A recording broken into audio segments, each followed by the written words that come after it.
Bismillahirrohmanirrohim. Assalamualaikum warahmatullahi wabarakatuh. Sahabat beriman yang dirahmati Allah Subhanahu wa Ta'ala, alhamdulillah, kita kembali dipertemukan dalam segmen Islam. Bayangkan rasa sakit yang menusuk dan tak tertahankan, saraf kejepit yang membuat setiap gerakan menjadi siksaan. Lalu muncul pertanyaan, mungkinkah ini bukan sekadar masalah medis? Mungkinkah ini peringatan dari Allah Subhanahu wa Ta'ala karena dosa-dosa yang kita lakukan?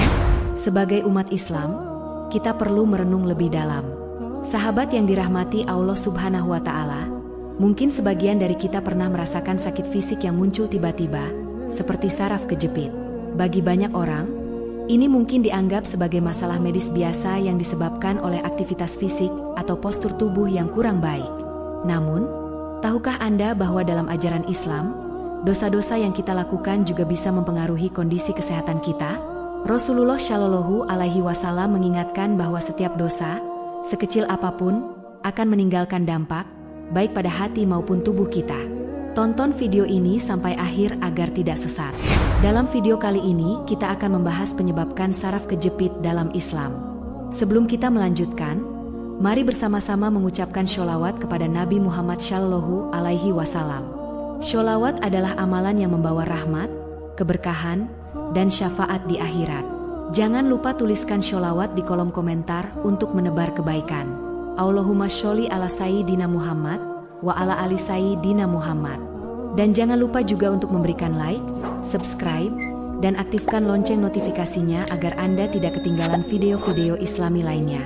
Bagi yang subscribe dan menonton, semoga mendapatkan perlindungan dan rahmat dari Allah Subhanahu wa Ta'ala. Amin ya Robbal Alamin. Dalam sebuah hadits, Rasulullah Shallallahu Alaihi Wasallam bersabda, tidaklah suatu musibah menimpa seorang muslim, baik berupa kelelahan, penyakit, kesedihan, atau kecemasan kecuali Allah menggugurkan dosa-dosanya. Hadis riwayat Bukhari dan Muslim. Ini menunjukkan bahwa sakit fisik bukan hanya ujian, tetapi juga bisa menjadi teguran atas dosa-dosa kita.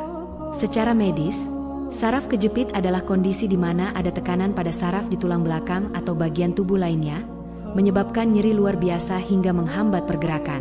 Tetapi, dalam Islam, kondisi fisik seringkali mencerminkan kondisi spiritual kita. Firman Allah Subhanahu wa Ta'ala dalam Quran Surah Asy-Syura ayat 30 menjelaskan, dan apa saja musibah yang menimpa kalian, maka itu disebabkan oleh perbuatan tangan kalian sendiri.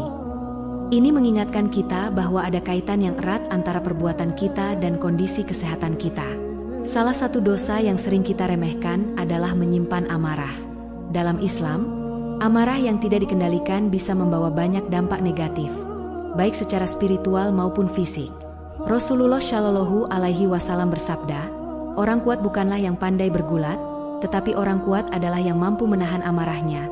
Hadis riwayat Bukhari.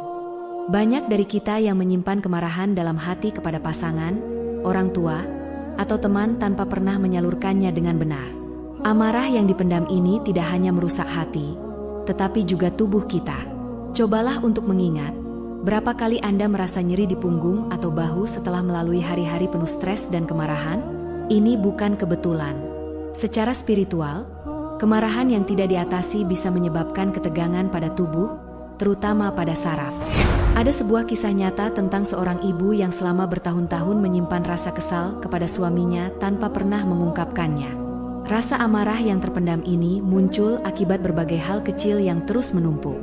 Seiring waktu, ia mulai merasakan nyeri luar biasa di bagian punggungnya dan akhirnya didiagnosis mengalami saraf kejepit. Ia berjuang mencari solusi medis, tetapi rasa sakitnya tak kunjung reda. Setelah merenung, ia menyadari bahwa akar dari masalahnya bukan hanya fisik, melainkan juga emosional. Rasa amarah dan kekesalan yang dipendam telah berdampak negatif pada kesehatannya. Ia memahami bahwa untuk sembuh, ia harus menghadapi dan mengatasi perasaan yang terpendam itu. Dengan penuh kesadaran, ia memberanikan diri untuk berbicara dengan suaminya. Ia meminta maaf kepada suaminya atas sikap diam dan menahan perasaan selama ini. Dengan tulus, ia juga bertaubat kepada Allah Subhanahu wa Ta'ala atas segala kesalahan dalam hubungan mereka. Setelah merelakan perasaannya dan memperbaiki hubungannya, ia merasakan perubahan yang signifikan, tidak hanya secara emosional tetapi juga fisik. Dengan izin Allah Subhanahu wa Ta'ala, Rasa sakit di punggungnya mulai berkurang, dan akhirnya ia sembuh sepenuhnya.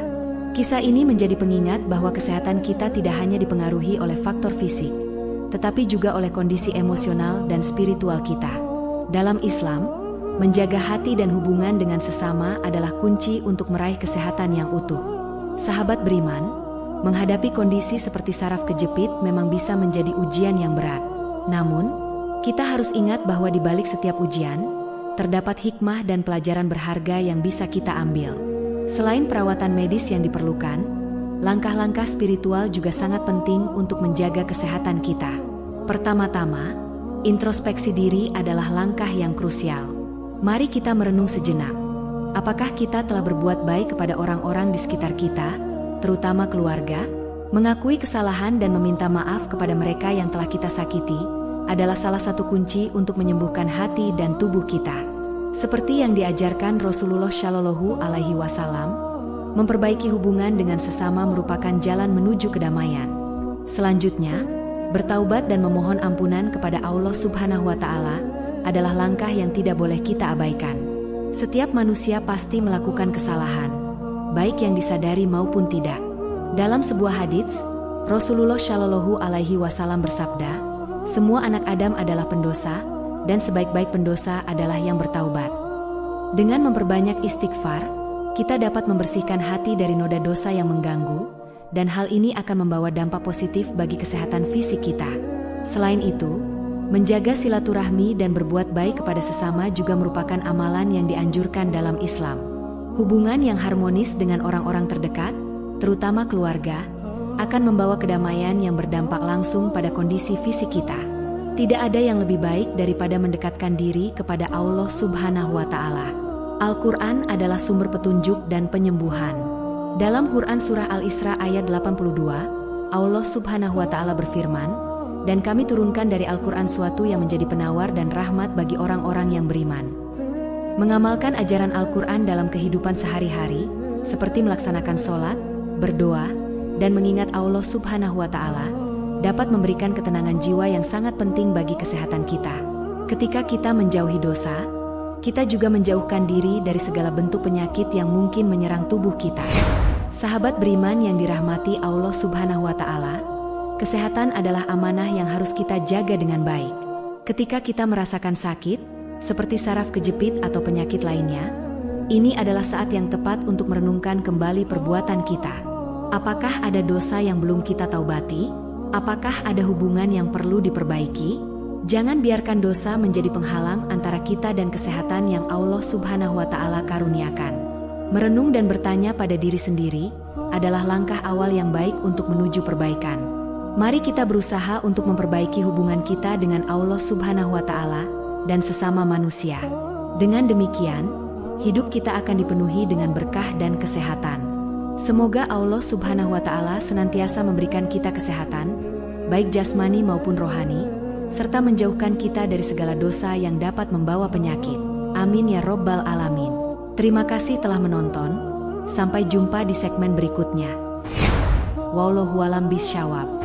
Wassalamualaikum warahmatullahi wabarakatuh.